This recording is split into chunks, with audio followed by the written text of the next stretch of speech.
I got my scales. I'm gonna weigh it real quick. I already know how much it weighs, but how much do you think the Lexus weighs?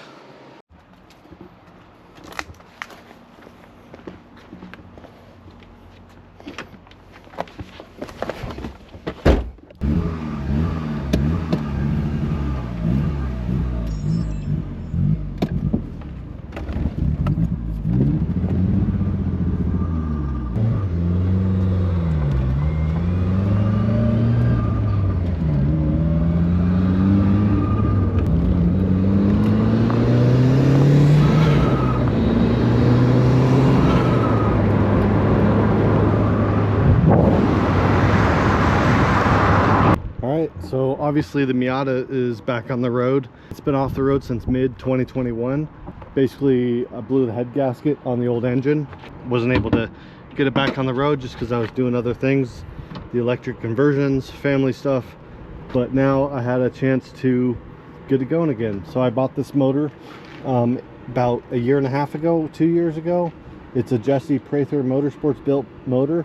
So it's like basically a 1.9 liter BP.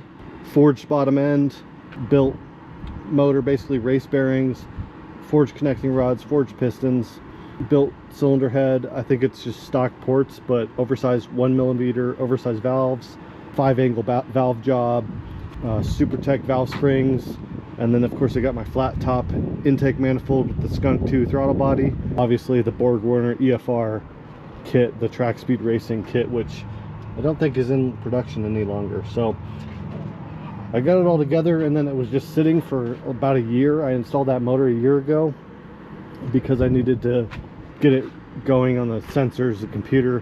I had to make some changes, you know, get it going. So I had some wiring fixes I need to do. So I did all that, and now it's running. It reminds me of all the problems that I had with this car. It's running on the Megasquirt MS3X, so aftermarket ECU.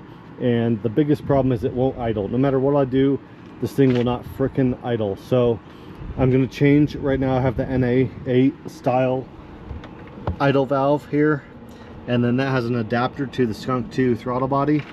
But the Skunk 2 throttle body also works with the NB idle valve. So I'm going to use the NB idle valve on here. Hopefully that'll help me get an idle, because this thing will not frickin' idle.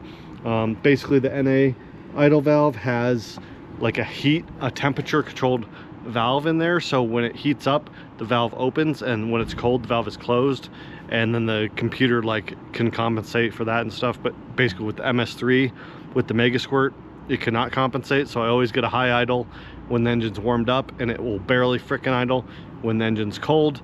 And then I actually blocked that valve to try to get it to actually work for me, where I could control it with the computer, and then it now won't even idle at all when it's warm. So it barely idles when it's cold. So I'm just going to ditch the NA style valve and go to the NB valve. But the Miata is back on the road. I'm so stoked. This car has 220,000 miles on it, so it definitely has some nicks and scrapes and scratches, but it's so much fun to drive. Made 326 horsepower on the dyno. You can see I've got the BFGs, the Rival wheels on there with the 15/9 wheels. Just getting it going. I got the brand new battery in there, and then I got this cool exhaust tip. I think this is gonna be sweet because I used to melt the plastic of the bumper here on the edge, but with this carbon shield, hopefully that will stop it from melting that. So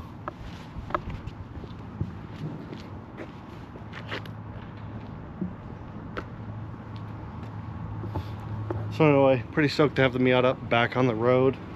Let's go inside and see what's going on. You can see we have the LX470 up on the lift because today we're doing a steering rack. It's pretty hot outside, but luckily we have the mini AC, and I set up with this insulation foam so I can drop the garage door down and have the vent for the AC blowout. So it's pretty cool in here. It's like 80 degrees, but at least it's not as hot as it's outside. So I just got the steering rack out of the 100 series. You can see it there on the ground. So this was a brand new rack. It's only a couple months old. I put it in just last year, maybe 6 months ago. So it's not very old, and it's from Detroit Axle, so it's not OEM. I did get a new one under warranty. They have a lifetime warranty on it, which is why I bought it. It's also stupid cheap, like $200 some. But this is not an easy job. This is a pretty complicated job. And without the lift, it's super hard. So anyway, if I have any problems with this steering rack, I'm going back to OEM. But basically, I took it off-roading up to Argentine Pass a couple weeks back. And it's kind of a rough, like rocky road. It's not really a hard trail, but I was coming down and I was filming my wife driving the other Land Cruiser, and I was just a little bit too far to the left, and there was like a root, a big tree root, and I bounced off that real hard with the driver's side tire here, and it totally jacked up the steering rack. There's like a noise in it when you steer the wheel back and forth. There's a noise in the passenger side. I don't know why it's on that side. And also it's leaking inside the boots full of fluid, and the toe is like, it was towed in, so somehow it got jammed, and it like jammed itself to enough to get towed in. So anyway, maybe that's a problem with not using OEM Land Cruiser parts, but we're gonna put the new one in, our remanned. So it's just a remanufactured steering rack, but it's all new boots and seals and stuff, and it looks like it's a pretty high quality deal. Maybe it was just that off-road trip we had a problem, but anyway, maybe, you know, maybe it's just because I hit that tree root at just the right angle to really screw it up. Because I mean, I used to wheel this thing on the original steering rack when I bought it. Like, I bought it, it had 200,000 miles. I put like another 100,000 on it and did all sorts of wheeling all over the Colorado, as you've seen on my channel, and never had a problem. The alignment was always dead on. So anyway, we're getting it in. You can see this is where the steering rack goes, and then we hook it up to the knuckles, but you have to remove the oil filter adapter here, and there's this piece here bolts up onto that face there. You can see I'm leaking oil. It's not very pretty. I got a little bit of an oil leak. It looks at my my lower pan, my is leaking. But it's not anything above that. Like, it's not the valve cover gaskets, which is nice. Anyway, you can see these 100 series are beefy as, like, look at this, is just a big dent from hitting a rock, but it's just fine. I do have the reinforcement brackets here. These brackets here are reinforcement.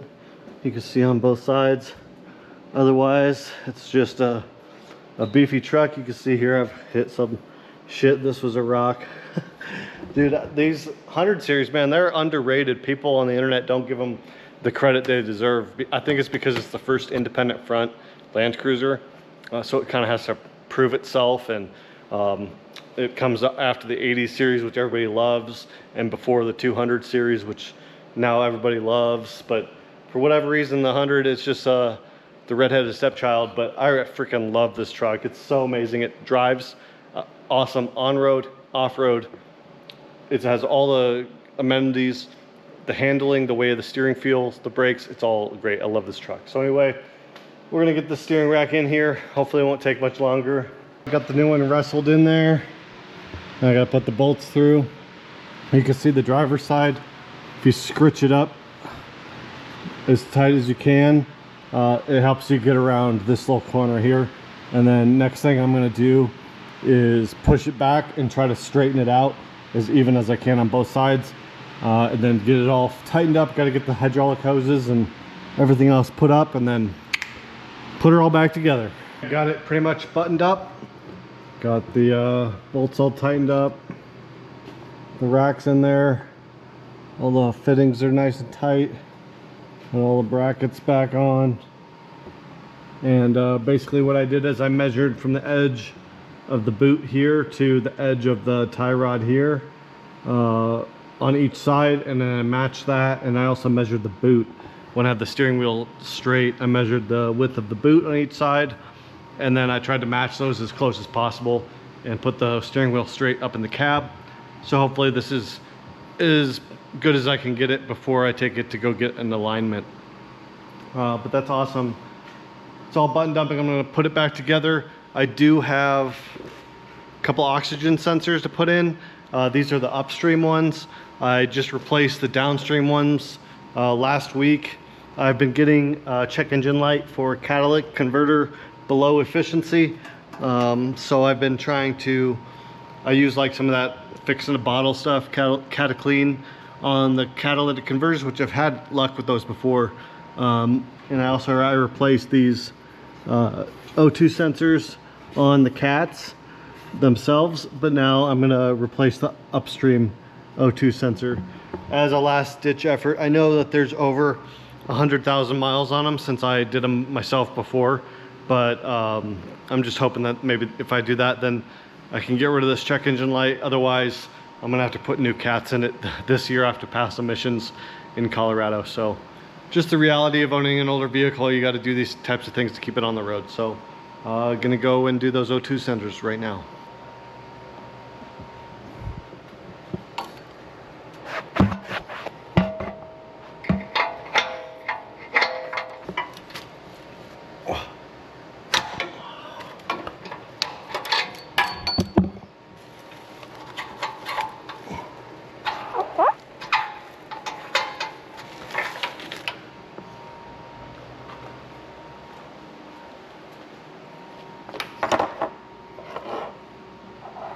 I got the new sensors in there now. Those are my Doug Thorley headers. Get the new sensor. This one's for my aftermarket AEM wideband. This doesn't do anything. This is like, as far as tuning, this is just for diagnostics and for me to see in the cabin. And then these are the factory ones here. So hopefully that does it. Fingers crossed. Otherwise, I'm gonna have to put a set of new catalytic converters on here, but you know I'm gonna do high flow cats, so go ahead and thumbs up and subscribe if you want to see high flow cats on my truck. All right, I think that's all I got for today. You can see my 3-inch exhaust.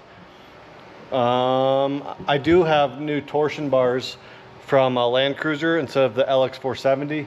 Since I got a little bit more weight on the front end, I was going to try those, but I'm not going to do that today. Otherwise, dude, the Lexus 100 series is a beast, man. It's so reliable. I got my scales. I'm gonna weigh it real quick. I already know how much it weighs, but how much do you think the Lexus weighs?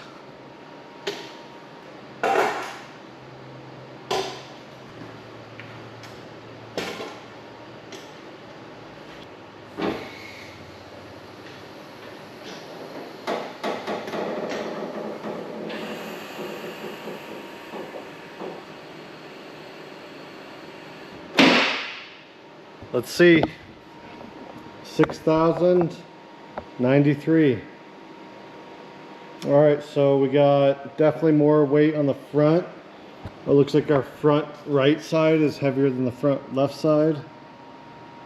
Or I'm sorry, vice versa. The front left is heavier than the front right. The gas tank is on the driver's side, so that makes sense. Otherwise, it's almost 50-50 front to rear. It's like 51 front, 49 rear, so sweet. Super cool. I love the Super Cruiser. Remember, I got the late supercharger on there with the party pulley, 70mm pulley, and it's awesome.